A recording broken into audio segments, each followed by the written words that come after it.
Fala, meus amigos, dando continuidade à nossa aula de classificação aqui no Google Earth Engine, agora de maneira prática, né?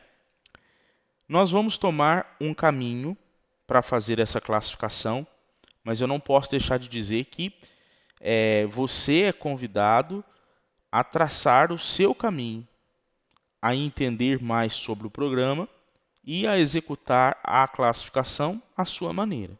Tá? Esse é um caminho que nós temos de muitas possibilidades. Legal? Além disso, vale a pena fazer os manuseios das imagens de modo que eu consiga analisar e verificar aquilo que é do meu interesse. Né? Por exemplo, a imagem RGB aqui, eu fiz a composição aqui, ó, 4, 3 e 2. Antes, se não me engano, ela estava 8, 5 e 3. Se eu der um run aqui, ela estava mais ou menos assim, né? Senão você pode se assustar, né? Fala, poxa, professor, na última aula ficou assim. Basta trabalhar aqui na composição, tá? Então vamos colocar aqui 4, 3 e 2, porque eu quero visualizar em cor natural. A primeira coisa que nós devemos fazer é analisar essa imagem e verificar e perceber quais elementos estão presentes aqui. Olhando para a imagem, fazendo uma fotointerpretação, eu consigo ver aqui diferentes tipos de vegetação. Então, consigo ver uma vegetação um pouco mais densa, mais rugosa, algo que está próximo aí aos corpos d'água. Consigo ver uma vegetação mais baixa, no estilo pastagem, no estilo agricultura. Consigo ver áreas de solo mais exposto e agricultáveis também. Consigo ver também uma área urbana. Não consigo ver com detalhes, né, as ruas aqui, mas alguns elementos de rua. Consigo ver também a classe de água, né? A água aqui. Então, eu preciso definir o mapa temático que eu vou gerar. Ele vai ter quais classes? Eu posso olhar para aqui e falar, nossa, vai ter essa. Ou eu posso simplificar um pouco a coisa, que é o que eu vou fazer nesse momento. Então, eu vou trabalhar aqui com 4 classes. Uma classe chamada solo exposto / área urbana, que se refere ao solo exposto e essa área urbana. Uma classe água, uma classe vegetação densa e uma classe pastagem. Ok? São só essas classes que existem aqui? Não, existem infinitas classes, vai depender da minha interpretação. Ok? Mas são essas que eu vou tomar como base para eu fazer o meu mapa temático aqui. Essas resolvem o meu problema. E é isso que você tem que pensar sempre, tá? Quais são as classes aqui que resolvem o meu problema? Que eu, mapeando, eu consigo responder a um fenômeno. É isso, beleza? Dito isso, então, nós vamos iniciar aqui, primeiramente, fazendo as nossas amostras, coletando as nossas amostras. Ok? Para isso, o que nós vamos fazer? Nós vamos erguer aqui um pouquinho a imagem para aumentar e nós vamos utilizar essas ferramentas aqui. Então, existe a possibilidade de eu inserir um marcador, de eu inserir uma linha, de eu desenhar uma forma e de eu desenhar um retângulo. Eu vou trabalhar aqui utilizando a forma, tá? Então, eu vou clicar aqui. Automaticamente ele vai criar aqui uma label para mim, Geometry. O que eu vou fazer? Eu vou editar essa layer e vou colocar o nome da minha classe. Por exemplo, vegetação densa. Vou atribuir uma cor a essa classe, a vegetação densa um pouco mais escura.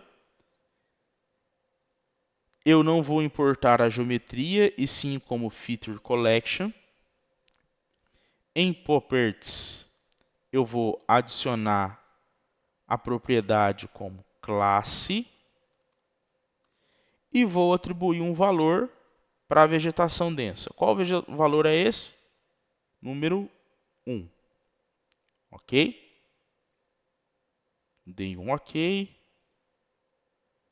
Agora, o que eu posso fazer? Eu posso coletar as amostras. Então, eu venho aqui na vegetação densa. Ó. Aqui tem uma área bacana. E eu posso aqui fazer um polígono. Tá? Clico aqui com o botão esquerdo. Para fechar, posso clicar no ponto inicial. Ele já criou aqui uma amostra. O ideal é que essa amostra seja pura e que ela seja espalhada pela imagem. Ou seja, que tenha uma certa distribuição. Então, ideal, peguei uma lá em cima, pego aqui uma no canto esquerdo, no canto direito e faço o meu trabalho. Beleza? Como nós não delimitamos uma área específica de estudo, tá bom essa área aqui, tá? Vou pegar uma aqui no IFMT também. Beleza? Próximo passo, professor, vamos criar aqui uma outra classe. Para isso, o que eu costumo fazer? Coloco um cadeado aqui, ó, fecho, porque na hora que eu clicar aqui, não vai sobrepor, tá? Então, fechei, venho aqui de novo em desenhar forma, ele já criou para mim uma nova geometria. Vou repetir o processo, agora eu vou chamar de pastagem. Eu gosto de trabalhar com letra minúscula. Feature Collection, propriedade classe, o valor 2. Se foi 1 é aquela, o valor 2. Eu tenho que trabalhar com valores diferentes. Pastagem, agora eu coleto amostras de pastagem. Por exemplo, aqui, ó, tem uma amostra de pastagem importante.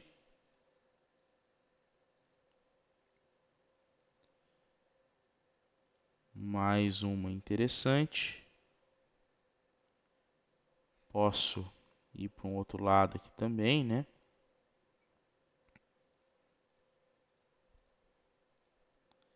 Trabalhar com outras amostras. Eu peguei 6 daquela, vou pegar 6 dessa também, tá? Lembrando que 6 está muito longe de ser um número ideal de amostras, tá? Algumas bibliografias falam de 300, 150, até valores mais altos, tá? Aqui é só para a aula não ficar longa. E vocês vão ver que tem um resultado significativo.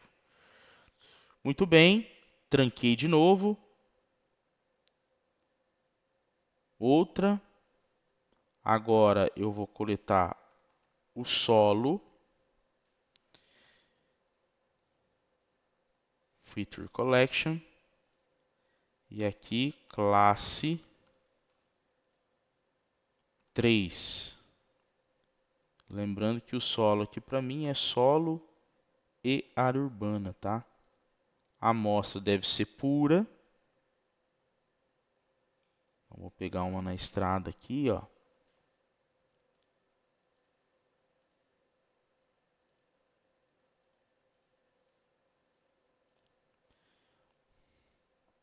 E elas devem ter uma representatividade semelhante também, tá?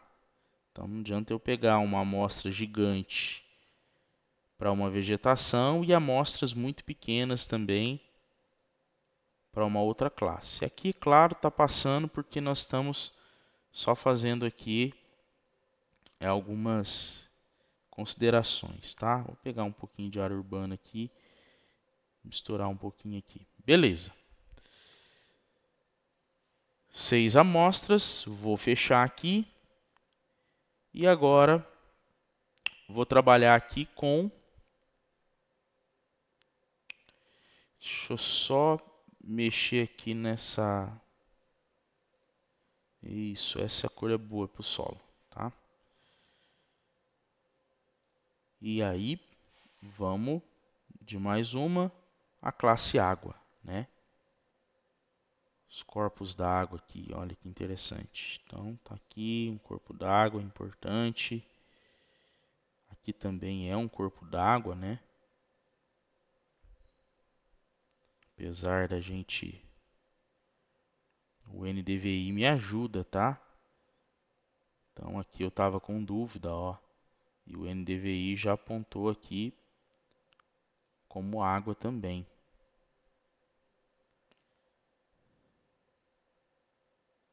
Aqui um corpo d'água.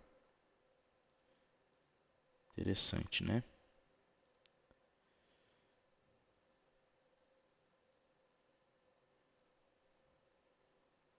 Deixa eu pegar outro mais aqui mesmo.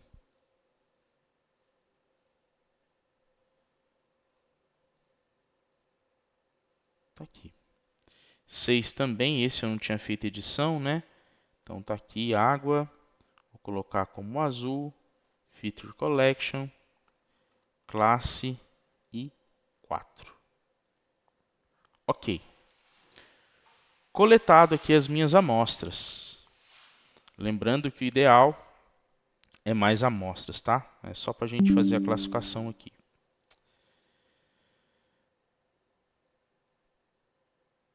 Muito bem. Dito isso, o que eu queria avaliar com vocês? Olha só o que aconteceu aqui. Ele já criou para mim uma variável chamada vegetação densa, feature collection, 6 elementos, pastagem, solo e água. Então ele já importou para mim as variáveis aqui. Basta eu dar então continuidade do código, tá? Para isso nós já temos aqui o código e nós vamos trabalhar por partes. Primeira coisa então que nós vamos pedir para o nosso software fazer é unir as amostras. Então eu tenho uma variável chamada amostras, onde eu tenho vegetação densa, merge pastagem, merge solo e faltou aqui ponto merge água. Beleza? Depois eu vou selecionar as bandas. Qual banda eu vou trabalhar? Azul, verde, vermelho, infravermelho, borda do vermelho e por aí vai, conforme aquelas bandas dispostas no Sentinel. Beleza? Depois eu vou extrair os valores espectrais. Vou criar uma variável chamada treinamento, igual a uma imagem, select bandas, ok? Selecionar essas bandas e sample regions, ok? Depois vou abrir esse argumento de collection, a coleção vai ser amostras, que a gente já definiu aqui. As propriedades é classe, e é por isso que a gente colocou classe lá. Escala 10. Geometrias verdadeiras. Ok? Vamos então treinar o classificador. Para isso a gente cria uma variável classificador, atribui um classificador, esse é o random forest, coloca aqui um parâmetro e treinamento. Features de treinamento, class propriedades, é a classe, e a propriedades que eu estou imputando se refere aqui a bandas. Depois, eu vou classificar a imagem. Para isso, vou criar uma variável classificada igual a imagem.selectBandas, classificar e classificador, lembrando que eu já defini a variável classificador aqui como random forest. Beleza? Depois basta eu visualizar a imagem. Map_add layer de quem? Da variável classificada. Mínimo 1 e máximo 3. Lembrando que classe vegetação densa é 1, vegetação a pastagem é o 2.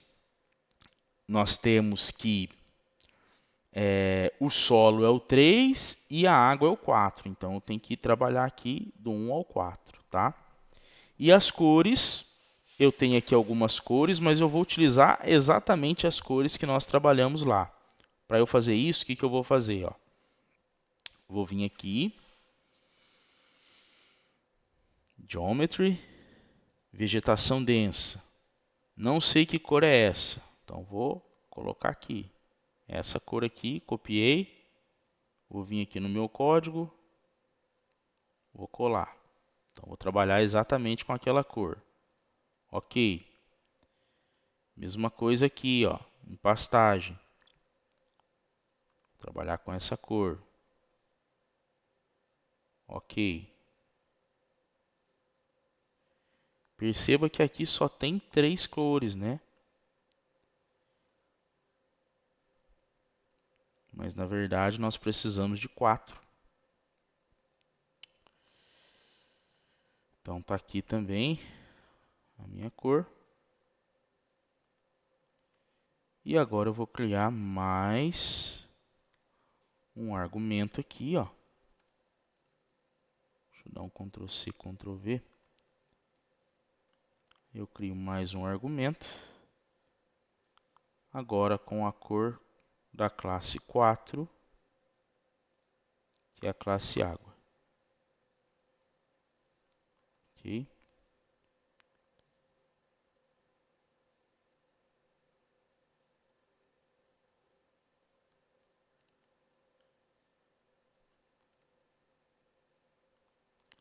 Muito bem. Agora eu quero que ele faça uma avaliação. Vou criar aqui uma variável matriz confusão, utilizando aqui o classificador matrix. Vou printar a matriz confusão e printar a acurácia global. Beleza? Então tá aqui o meu código, tá? Fiz algumas alterações aqui para se encaixar dentro da minha realidade. E aí, vamos mandar rodar. Vamos ver como ele se comporta, tá? Run.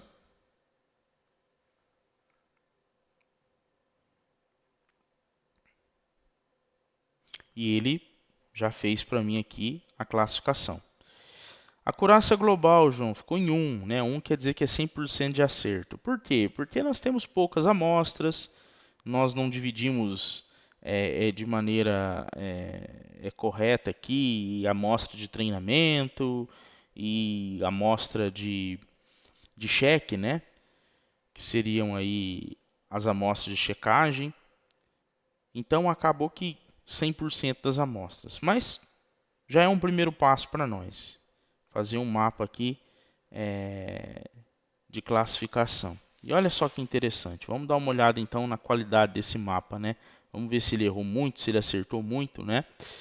Então, legal. Quando eu olho aqui em minha imagem, está muito claro que aqui tem alguns corpos d'água. E a hora que eu clico aqui em classificação supervisionada, a gente vê que alguns elementos ele classificou bem, tá? Sobretudo as áreas que são maiores aí. E aí nós vamos ver que ele possui, obviamente, alguns falsos positivos e alguns falsos negativos, que é justamente aquilo que trata aí a matriz confusão, tá? Mas de maneira geral, pelo número pequeno de classes, ele fez aqui milagre, né? Classificou até que bem. Beleza? Então é isso. Na próxima aula a gente avança um pouco mais. Valeu? Até mais.